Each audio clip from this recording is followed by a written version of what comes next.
pour parler de l'indépendance, comment beaucoup de gens ont perdu la vie. Donc, quand on voit Yassimé, contre ce monsieur seulement, quand Yassimé va passer, on va laisser le problème de l'Afrique et les intellectuels.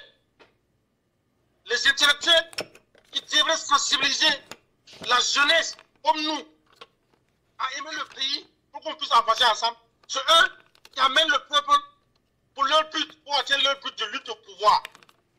Vraiment, Gabriel, je laisse la parole et je te rappelle après d'autres émissions. Merci bien.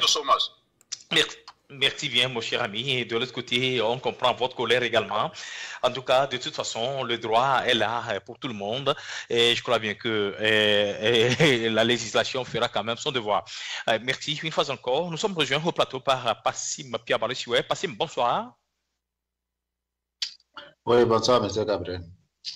Vous êtes un peu en retard. La première rubrique tend vers sa fin, précisément focalisée sur le Togo. Quelles sont vos observations? Les opposants togolais ont focalisé, bien sûr, précisé la date de leur manifestation laissée sur le 27 avril 2025, qui reste une date historique de l'indépendance du Togo, alors que le pays doit dérouler tout un programme. Bien, merci M. Gabriel. Pour votre dernière partie, là, c'est ça qui m'importe, c'est le programme des sociétés qui est très important. Sinon, depuis qu'on parle de l'opposition, nous, on ne sait pas s'il y a véritablement l'opposition, puisque l'opposition, normalement, c'est les voix dissidentes. Et ça sort de partout, y compris parmi le peuple. Et si certains se sont comment l'appelle-t-on, occasionnellement, ou bien par le hasard des choses, sont des soi-disant leaders de partis politiques et se représentent comme des opposants. Moi, je pense que l'opposant, véritablement, c'est le peuple face au pouvoir et ses injustices causées. Et alors là, il doit falloir que nous puissions faire le point, puisque quand on parle de la gouvernance, on ne peut pas à chaque 5 ans demander aux gens d'aller aux élections alors qu'on ne fait aucun bilan. Et on ne voit aucun programme réellement sur lequel ces dirigeants ont dirigé. Donc, ce qui revient à dire tout simplement qu'on a fait des élections depuis longtemps sans aucun programme véritable. Donc, si on doit toujours aller aux élections sans un programme, ça voudrait dire qu'on se trompe lourdement. Puisqu'il ne s'agit pas de venir dire aux gens qu'il faut le changement, le développement, la cohésion sociale, et ça s'arrête là, ce n'est pas un programme. Le développement, ce n'est pas un mot. La cohésion sociale, c'est une réalité. Et si on doit emprisonner les gens, les chasser ou bien les mettre en exil, je ne vois pas de cohésion dedans. Et donc, la projection de l'opposition à une manifestation le 27 avril, bon, j'ose espérer que ce n'est pas leur image qu'ils veulent redorer. Sinon, le 27 avril, soi-disant, c'est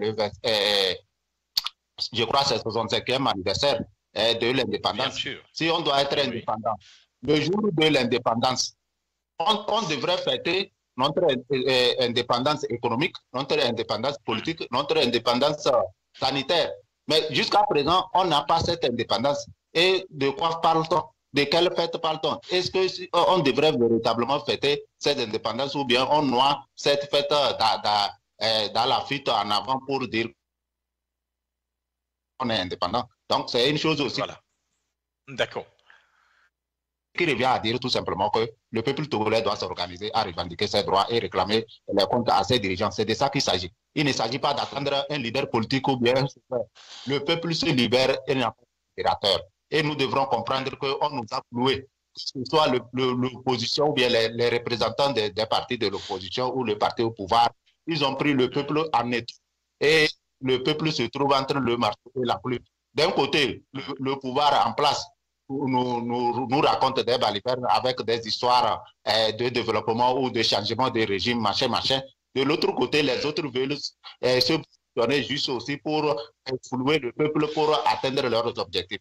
Pendant ce temps, c'est le peuple qui perd, c'est le pays qui perd. Qui construit le pays